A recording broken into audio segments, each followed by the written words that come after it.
Where can people submit their music though? They can submit their music at Groundsounds.com. What's up? Yeah. What's up, man? How you doing? I'm good. How about you? I'm good. I got my tea. I'm ready. Okay, so you're a tea person in the morning, not coffee. Straight tea. Straight tea. Coffee tweaks me out too much. Yeah. What kind of tea? Today I'm just doing Earl Grey. I'm keeping it pretty simple, but you know, I like ginger, lemon ginger with honey. Usually my favorite.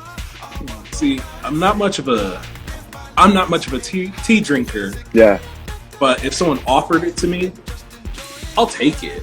But it's never my first choice in the morning. I need my bean juice in the morning. Yeah, okay, fair enough. I used to be a coffee freak, and then I don't know, something happened to my stomach, so when I have coffee now, it doesn't really sit well with me anymore. Shame. Well, I'm Will. Nice to meet you, Will. Nice to meet you. Thank you for taking the time to take this interview. I know I've been talking to your publicist for about a week or two about you. Love them. When he sent me your music, I was actually, at first I don't listen to electric music all that often. So when jumping right into it, the first song that I listened to was "Swoon on You." Yes. And that was really good. Thank you. First of all, that being my first song jumping in, and I immediately was just like, all right, next song, let's keep going. I really appreciate it. So when it comes to you making your music, what made you inspired to do electric? Well, that's a good question. I play a lot of different styles. You know, I grew up, I studied jazz guitar, classical piano. I was a hip hop head, punk kid, goth boy. So I listened to so many different styles, and I was in a rock band for many years before this, and just something just clicked. I was like, you know what?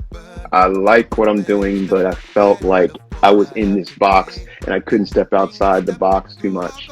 And I grew up listening to a lot of R&B and a lot of electronic music, and just something was like, you know what? I feel like doing that again. Like, why? More of your flow. Yeah. I mean, I love all everything I've mentioned.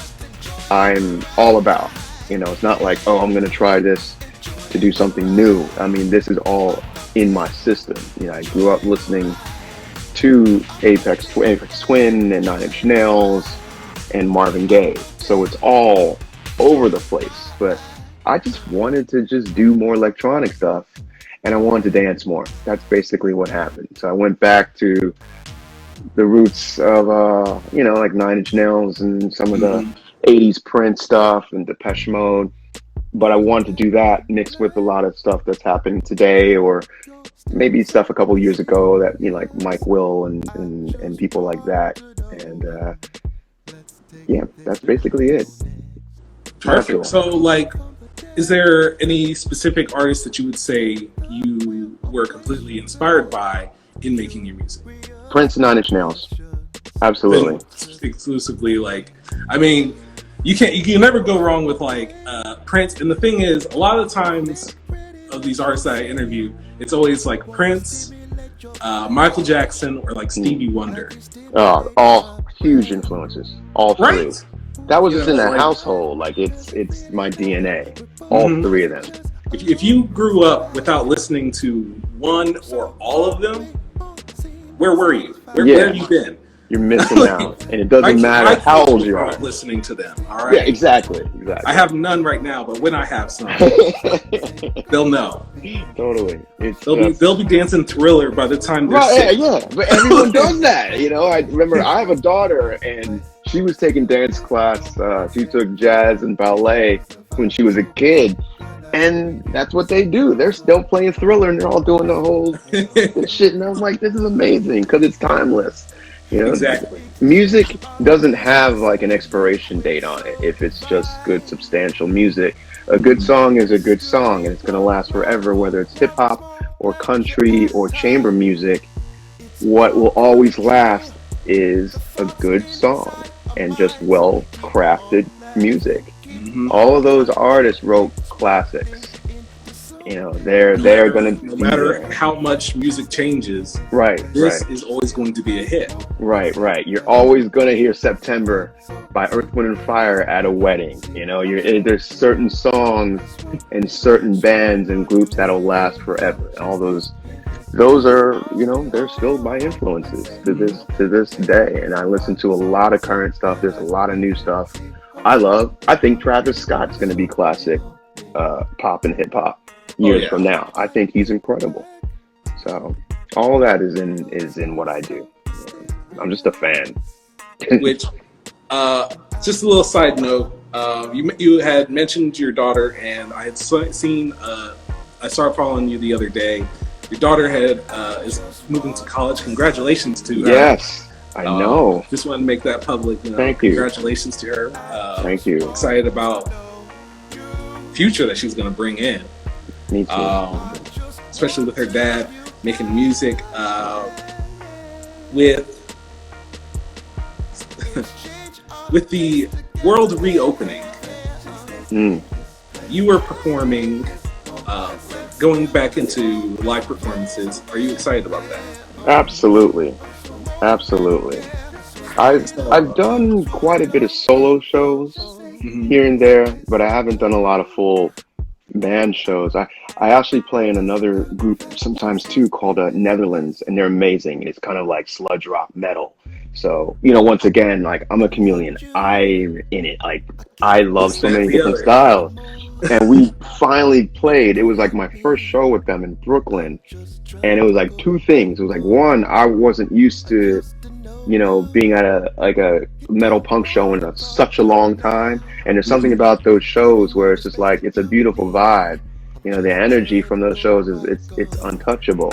So there was that. And then two was like, I'm gonna act a freaking fool because I haven't been on a stage with like loud music and like subs, and you're just like, oh man, it was incredible. So now in Blak Emoji, I get to do that. We're playing in October for the album, and it's gonna be our first show since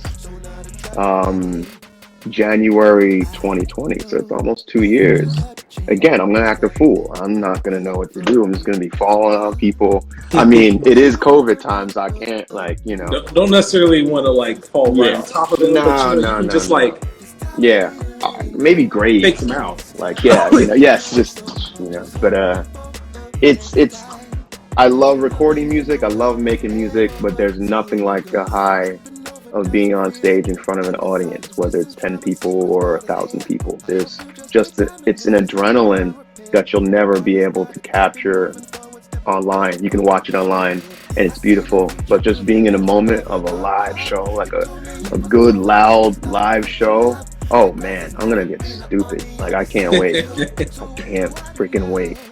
See, nope. I feel that because I've done theater acting my entire life. Nice. And, you know, I've also done movies and stuff, and being in front of a camera, it's fine, it's fun, it's enjoyable being backstage. For live theater. Live in front of people. You look them right in the eyes, and when they smile at you, that's the entire world. That is the moment. That's what you're looking for. Absolutely. The call and response. And then even if you're on stage and you might make a mistake or screw up a line and just trying to cover it, it's just, I don't know. There's an adrenaline of that. I like that. I like mistakes sometimes because I like to see where things go. It's not like you get to go cut in a movie and retake your scene, or stop in the studio and I can retake there is none of that. It's live, and you know, how do you get out of it?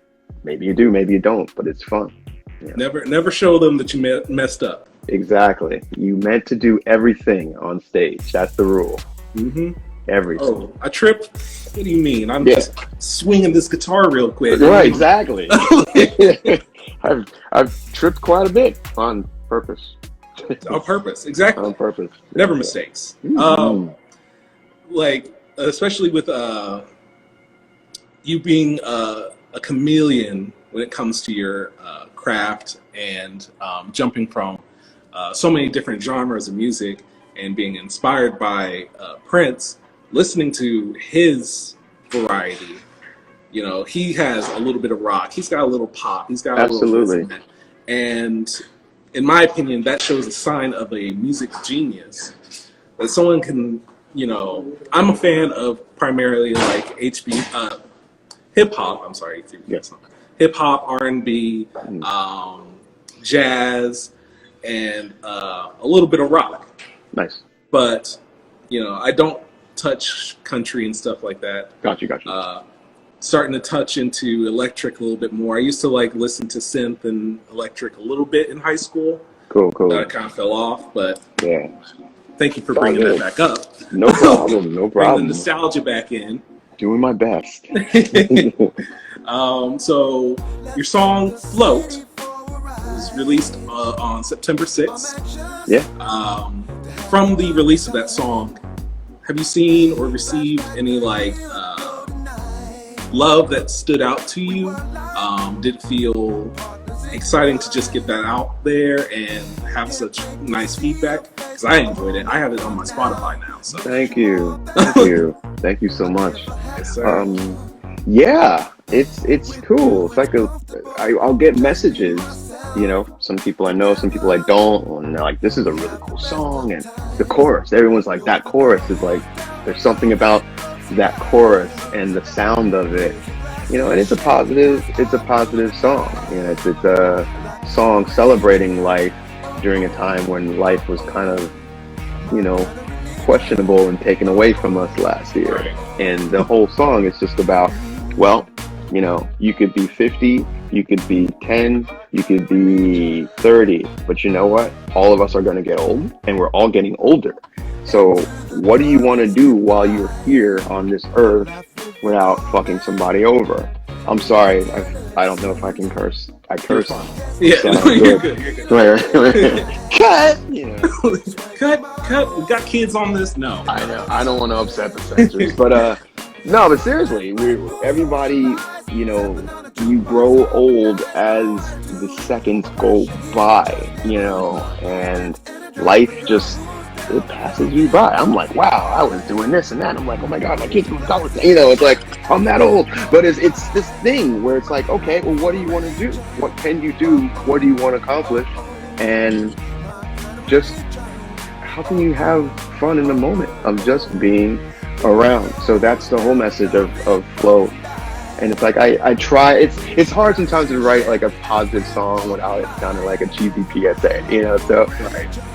And I think I accomplished that. I don't know, but Oh, you did a pretty good job. You don't want to come off as like Pharrell with, you know, I'm happy with just literally the song. Which is, right, it's a good song. Don't get me wrong. It's a good I song. love the song, yeah. But it's just a matter of, okay, we're here. You know, what do you want to do, man? You know, let's, you know, that's the song. That's the beat, and I music get a lot. already makes you happy, and it should make you move in happiness as well. Oh man, yeah. It's just the high of that, and even in a sad song, you know, if there's something that if you can really relate to and it touches you, you know, I've been depressed and listened to The Cure, and that shit made me happy because I'm like, oh, I'm not alone. And then listen to this bass groove on Fascination Street. You know, it's that thing where it's just like if you have something going on sonically and rhythmically that touches you, that takes you to the next level of feeling better, that's everything. Like that's the job right there, whether it's intentional Right. or not. 'Cause here at Ground Sounds, we have our grind time watches, Nice. which symbolizes for us to push for the grind of what makes us happy, what motivates us to get up in the morning and listen to music, perform the way and things that we need to. I'm an actor / videographer, so I love Nice. acting. I love portraying characters. My parents were actors. With the guys here, you know, John, the creator of Ground Sounds, he has art all around the studio. Nice. And it's just about what makes you happy. Exactly. What are you doing to push to it every day? Even if you are, you know, as big as a star as like Travis Scott, you know, whose grind is making his music and rapping and stuff, or you're just a local street artist who's just performing, you know, and getting 100, 200 bucks a day, just doing that. If that is your passion, that's what we want. And that's it. With you, with your flexibility, like it was pretty good. I enjoyed it. I'm excited about your upcoming album on October 1st. Hold on, wait. Eclectro. Yes. Eclectro. Oh yeah. I had to keep on repeating it because I kept on reading it as eclectric or just electric, just weird with a C. Well, like, you got it. Good job, man. Mission accomplished. Yes, Shout out sir. to Shay. But yeah, Eclectro, October 1st. Sir, what are you? What's a song on the album that you think fans are going to like the most about it? Oh shit! I might have dropped them all already. I don't know. I would say definitely "Float" and "Swooning on You" has been great for me personally. A lot of of just love from fans and new fans. Again, it's cool to just wake up and and talk to you and thank you and just waking up and seeing messages in your DM like, yo, how did you produce that track? That's everything. I love that. There's a song called Bloodshot Red that I performed live and when I solo, and anytime that beat comes on, it's just like everyone goes nuts. So I'm like, that's probably one. There's a song called Quiver. It's kind of dirty and it starts the album off. I think that was another one. And then there's a song called Every Mother's Son, which is a little more serious. I won't get too much into it. I would kind of like the element of some surprise when it drops. But that's a heavy one. I think the title kind of gives it away. So we're going for an emotional roller coaster with your. Yes. That's life. We're happy, we're sad, we're hungry, we're horny, we're all these different things, and this is the ride of Eclectro within 40-something minutes, basically. We're just going through the emotions along with it because you're a chameleon, so naturally your album is going to touch on every single possible emotion you can have. Hunger, like, horny, most of them, horny. You're hungry, we got a hungry song for you. Got a hungry song for you, yes.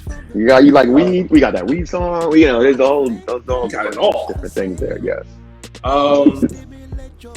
So, with all of that, your group being Blak Emoji, the rest of your team, Sylvana, Brian, and Max? Max, yes. My family. It's like, gotta remember those three names. How did you meet them? How did I meet them? Well, let's see. Max is funny because when this band started, it was basically, I was doing the 9 Inch Nails thing or the Tame Impala thing. It's like, one dude, and then, then you have your tribe come out and do the live joint. So I was putting together the band, and I had this drummer. I don't remember his name, and he was really cool. And we had one rehearsal, and then we went out and we partied, and then we had another rehearsal, and he dissed the rehearsal, and then we had another one, and he dissed that, and this was like a week before the show. So I had no drummer, and the guy who was playing keyboards at the time was like, I know this cat, he can learn these songs. I'm like, he's gonna learn all these songs in like 4 days. And that was Max. I saw Max play in a band at a small club in New York City called Arlene Grocery. Great club, and he was awesome, and I loved his playing, and especially that he had a great mix of with just a big acoustic drum set and the SPD electronic stuff. It can't just be any drummer in this group. It has to be a drummer who can really embrace programs and loops and samples and stuff, but also can throw out a Buddy Rich thing. Like, it has to be like that type of cat. And he's awesome. He learned all that stuff like this. We did our first show, and he slammed. Yeah. He learned all that material, and he's been there since. Sylvana, I've seen her around. It's kind of like there's a circuit of musicians here, some are like new school musicians, some are just like touring musicians, but a lot of great people in New York City in that scene. And I just reached out to her. So I was like, I've seen you play and stuff. And it was like the first rehearsal, we were finishing each other's sentences. So it's kind of like that was, you know, when you meet somebody or you connect with. They already match your energy and everything. Right. Have you ever done like a scene with somebody and you're like, oh my God, this is amazing. Like, yeah, I can totally. It's a chemistry test that they do in like auditions and stuff, just to see how you and this person work under conditions, just naturally flow. Yeah, and that you can't force that. It happens or it doesn't. And that was Silvana, and then we've had bass players here and there. You know, it was kind of like a revolving thing, but those guys are the core members of the group. And Max recommended Brian. They played together for years, so they already kind of have that built-in rhythm section vibe. And Brian is awesome. You know, he was. You know, and again, some of even this show coming up, there's going to be different people. Like Brian was playing with Britney Spears at that time too. So it's kind of like, you know, they got the connections, they got the skill. Yeah, they're all great, beautiful players and no attitude. Everybody's like really chill. You know, I've been in situations that are just like, you could be a good musician or a good actor, but then you can be that actor that nobody wants to work with. And then people are like, why have I seen, you know, Shayla Buff in any movies anymore? You know, it's like, well, this person's hard to work with. Like. This person's hard to work with, so there's none of that now. And I've been that person too at times from years ago. Hey, I'm not gonna lie. You know, I've had my Kanye moments, but it's really cool. But sometimes it's like, you know, Silvana, she just had a baby, so she's a new mom. Congratulations. And she's doing her grind, so she's not going to be at the next show, but she'll be back. And she's amazing. We have this incredible keyboard player / soundscape guru. I love her already. Her name's Haley, and she's going to be playing. And then we have another cat. It's kind of like, it's like a football team, but we're all friends. You know, that's the whole thing with Blak Emoji. It's a team family. It's a family. Yeah. You know, yeah. Once you're part of this, you're part of us. You're there. Yeah. It's, you know, some people are on stage and the next day they're in the audience and we're all just breaking bread after the show. That's just how it works. And I love that. It's just comfortable. It feels good. And we can all make quality music to our best ability. I love that. It's natural work. Like even with the guys here, one of the guys that work here, me and him used to work at a movie theater together. Cool. And he came back to Columbus and he was like, hey, you want to hang out? I was just like, hey, you want to work here? Like, it was just like, there's an option. Sure. Yeah. Because he had music productions history, and I didn't think of anyone better, you know, him being back, you know, here's an opportunity. You want to take it? Even me working here, apparently my boss, he's the cousin of one of my cousin's wife. You know, it's right, that family dynamic, and it's just, you know, cousin of my cousin. Brother. Yeah. It's just like we have no clear-cut relations to one another, but it's like it's all about who you know, right? And where exactly. they can put you and bring you closer together. Yeah. Read some of the comments, Kat. Where once you're in, you can't get out. That's pretty accurate. Yeah. It's like Hotel California. Totally.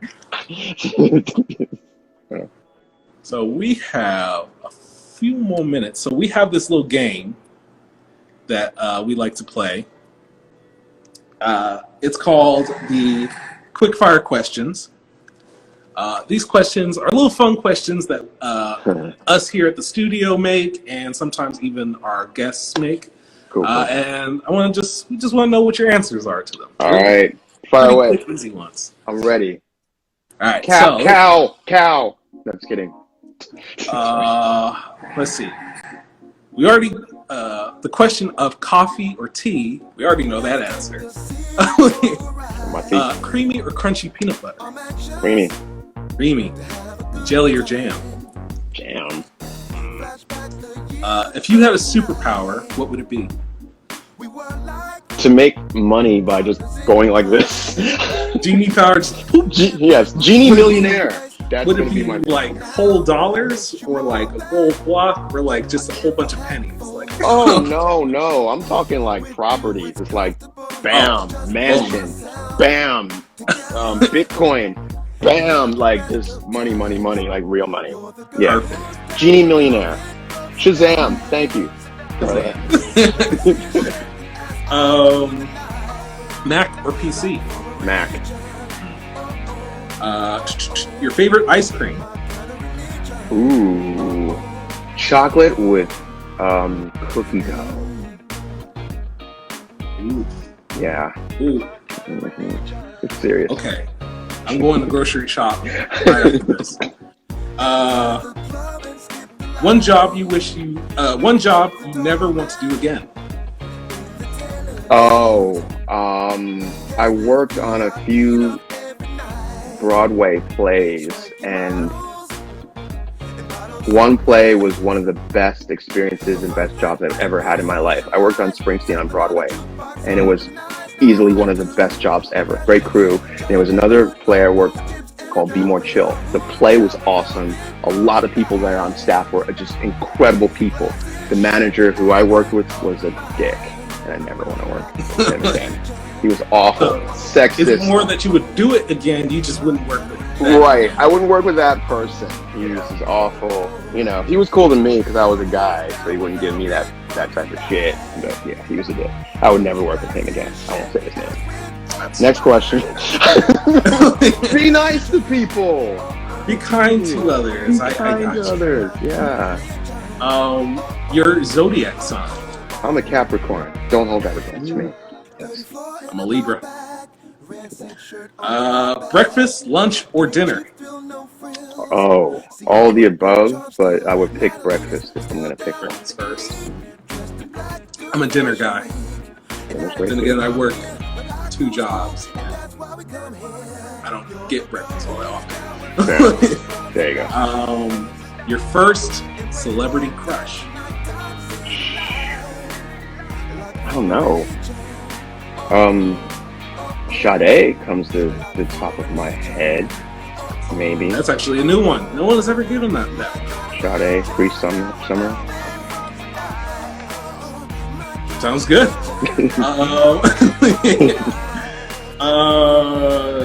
That's a stupid question. No, it's not stupid. Nia Long. We can keep going.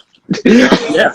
No, when I tell you every time we get another guest and they add another question, the list just gets longer and longer. It's just the question I read was something that was one of our older ones. I was like, that's stupid. Okay. What is it? On hand or off brand? Oh, on brand or off brand products? That's another question. But yeah, tomato. It's like whatever. Right. Yeah. Whatever my price range is that day. Exactly. What's the tax bracket? That's really the answer. Your best dating advice? Listen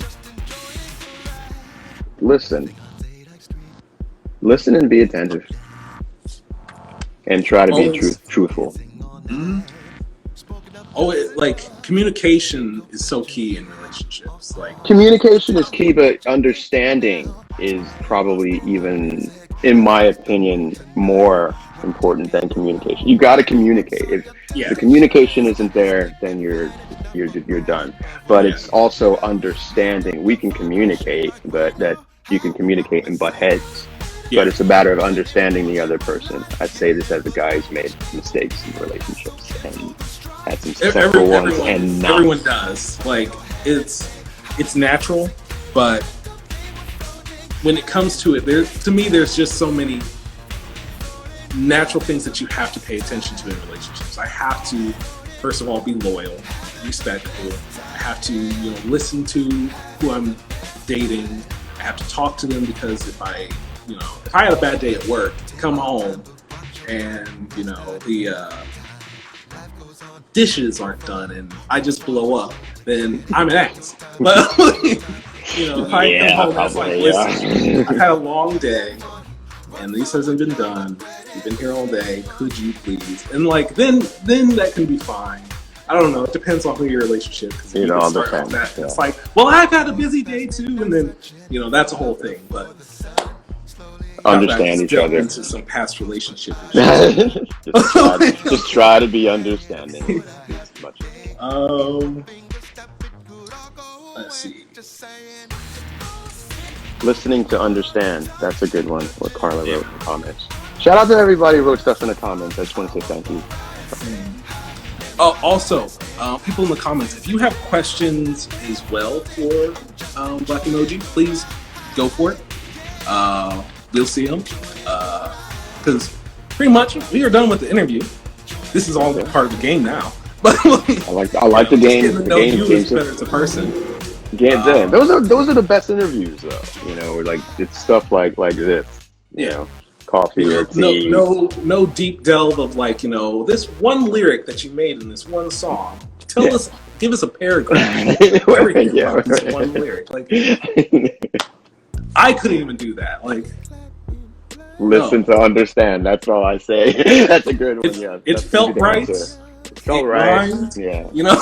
Yeah. Well, happens. That happens a lot. Sometimes I write something. I'm like, oh yes, it means this, and that was coming from here, and blah blah blah blah blah. The cosmos. And then another time it's like, I don't know. I needed something that rhymed with hippopotamus.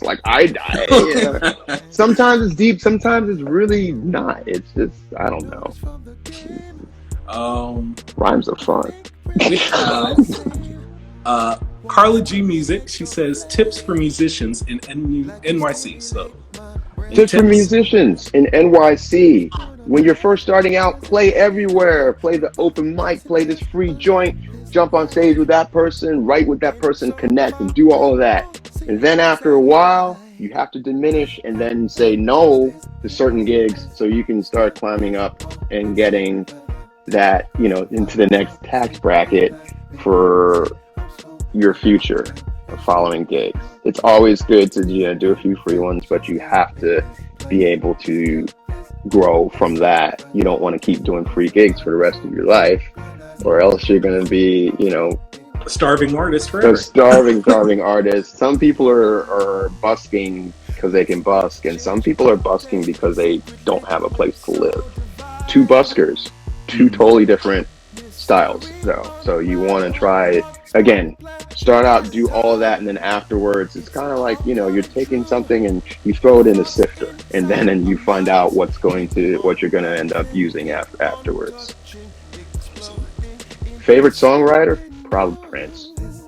Prince? Yeah. Who do you most want to see play live? Is that living or dead? I'll say living. Tom Waits. Tom who? Tom Waits. He's a songwriter, old school from 80s. He doesn't play a lot. And that's another thing I've written down, going back to the subject of float, I've written down things I want to do. Where do I want to go? Iceland. Who do I want to see? And especially when it comes to live music, I'm all about trying to see the older cats because, you never know. I saw Prince. I saw David Bowie. I came close to seeing Mobb Deep and I didn't. And then I said, oh yeah, well, I'll see Mobb Deep another day. And now I can't. I went to work and I was like, yeah, Tom Petty plays all the time. I got to make my dollar today. And then now I can't. So be smart. You got to work. You got to eat. You got to make money. But when it comes down to something like, hey, George Clinton is playing for free. Why am I not going to go see George Clinton for free? He's 80 years old and he's still doing it on stage. So definitely Tom Waits. If he ever plays, I would love to see him. So, what song of all time do you wish you had been in the studio as it was being made? Ooh, who said that? That's a great question. It's from... Oh, wow. Shay Leonia. Shay's family. 44 in the house. Oh, God. That's a hard one. I can maybe name a few. I watched some interview with an engineer.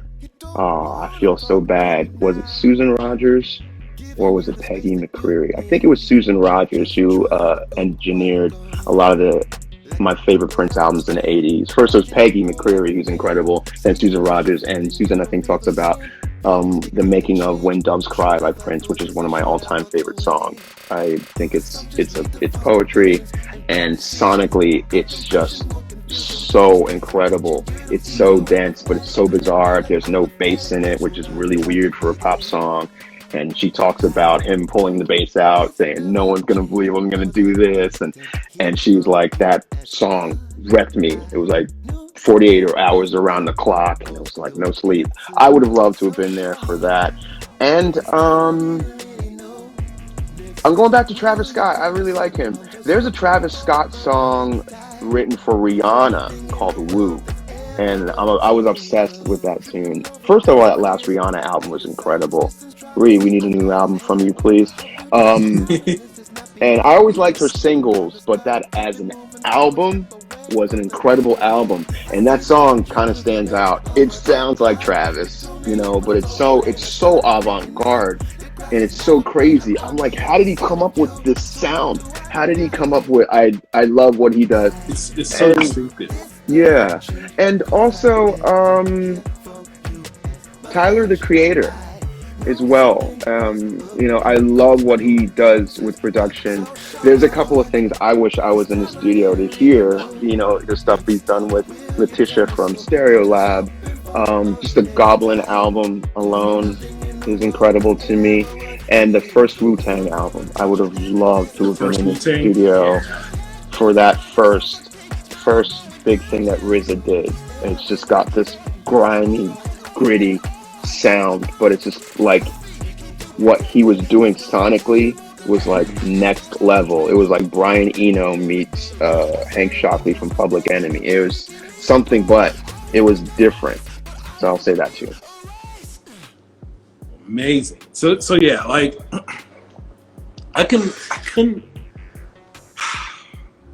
think of any artist specifically. I mean, listen, the Thriller album. Well, yeah. You gotta sit. Okay. Smokey Robinson. First of all, you just want to sit through him. God. Smokey Robinson. Yeah. He's a genius. Berry Gordy. I would sit through. I'm a Weeknd fan. Weeknd is incredible. I would want to be in the studio when Weeknd did House of Balloons. House of Balloons, yes. That was the first song that really got me into Weeknd, and they sample Susie and the Banshees, which is another one of my favorite groups. And I was just like, how did they do this? How did they make this work? And then they go into the whole second half of that tune. I'm like, this is fucking brilliant. Like, it's avant-garde R&B. Like, it was another chamber. And his new stuff is incredible. I mean, Blinding Lights is one of the biggest songs that's like is almost as big as a Michael Jackson song. Yeah. Justifiably so. I'm excited about his upcoming album coming up too. I'm excited at anything that man does. He's like a true artist of what we have, you know, today. And I love that he kind of embraces, like, I'm trying to do that, like embracing the 80s electronic sound mixed with what's going on today. You know, it's that same aesthetic, but what he does with it is perfect. It's perfect. Him and Bruno Mars kind of dabbling into more old style music and incorporating it into more present. Yeah, Anderson .Paak too, another one. Exactly, with Silk Sonic. Like, Silk Sonic's great. Oh yeah, it's great. It's great. Like the whole thing. I don't know when the album's coming out for Silk Sonic, but I'm gonna get it. I'm gonna get the vinyl. I'm gonna get it all. Yeah. And that should be on vinyl. You know, like that's the whole spirit. I love the whole thing. I like the whole campaign. I love the picture. You know, like it's tongue in cheek. It's fun and it's authentic. It's not a parody. You know, some people are like, oh, they're just trying to. I'm like, no, listen to this. This is like, how can anyone hate on it? Right. So good. So good. Even my mom doesn't listen to lot of music that I listen to. Right, when right, I played one of like the Silk Sonic songs, what was it? Leave the Door Open. Leave the Door Open. Yeah. She was just like, this sounds like a song I would listen to. Right. That sounds. Listen to this. I was like, yeah. Bruno Mars, mom. Bruno Mars, right? Yeah. It sounds like something from the '70s, like Blue Magic or Stylist. Right. Like that's, and it's so well done. Like the production of it is, it's got that sound, but it sounds like it was produced today too. You know, it's a perfect mix. Kind of like when Amy Winehouse first made it big. When I first heard Rehab, I was like, wow, who is this chick from the '60s I never heard of? And they're like, no, this is some new shit. It's like, really? You know, they have that vibe, and they did it, you know, excellent. Like they did it so well, and it's a good song. So that's a good songwriter. I loved it. And see, I'm just excited about this year in music in general. Same. Well, with the year ending, but next year is also going to be bigger. Hopefully even bigger because things will be open again. We'll be getting more performances because I already have tickets to. I have tickets to the Weeknd's concert. I already have tickets to I have Tory Lane's tickets, but I'm probably going to like. Yeah. I like his music, but I'm also still torn about the whole Megan Thee Stallion thing. Like, I'll go see her. And for his past, but you know. My thing is that everybody has a past, but are you still doing it in the present? And are you still continuing to do that? Then you should be out. Like, none of time for it. Something here with my co-star Max here. We talk about.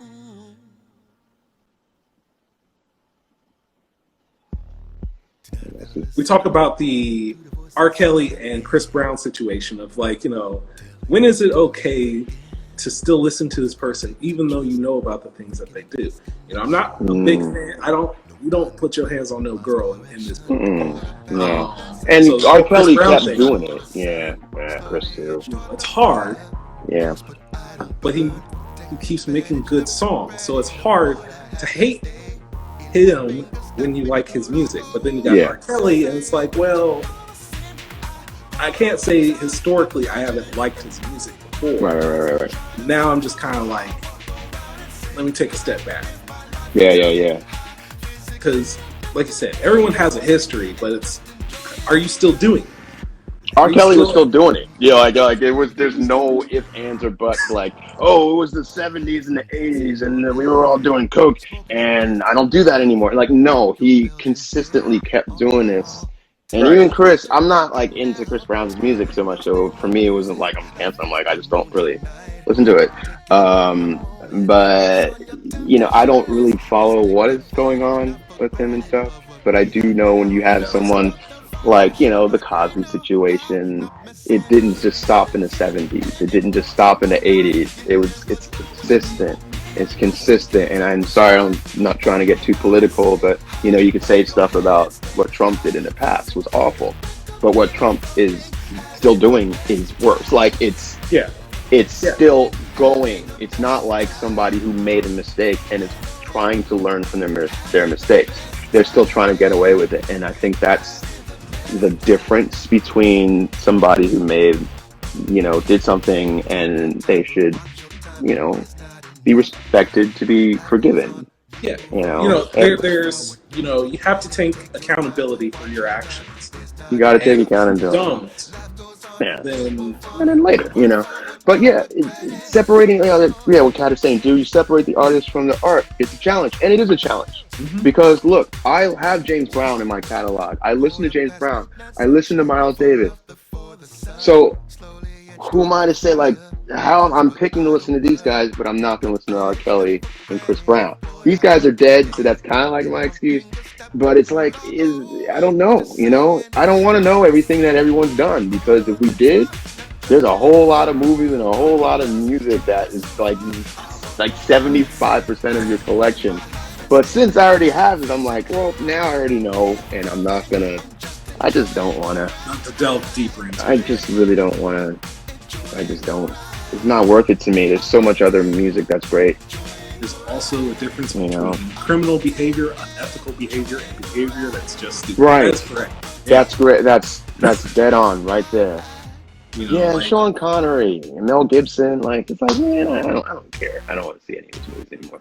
like, if you're an asshole, like, Yeah, all Mel right. should be canceled. Like there's some people where it's like, oh man, you know, it's like, I don't know if I'm gonna do a movie with you, you know, because you know, this guy's an ass. Sure, this guy's a criminal. No, like, yeah, no, I can work with a guy that's a jerk. You know, like, I may not enjoy it. there's always gonna be a jerk or two. Yeah.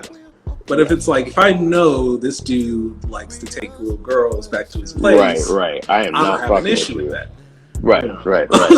Yeah, there's a big difference, huge difference. You know, and more people. The thing is that there's less excuses now. Like, more people are starting to learn things, and things are more in the open. You know, and some things that were maybe acceptable in the past aren't going to be acceptable now. And it has nothing to do with cancel culture. It has to do with things change. You know, it was okay to lynch black people in films. It's not really.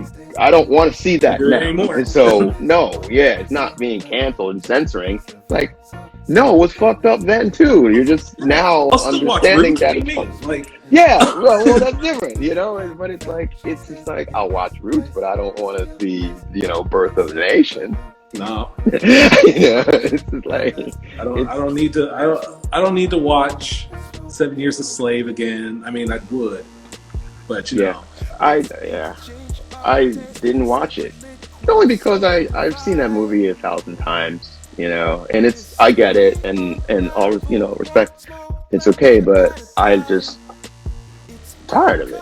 things change. And Things change. There's so many other movies we can watch, and Right. you know,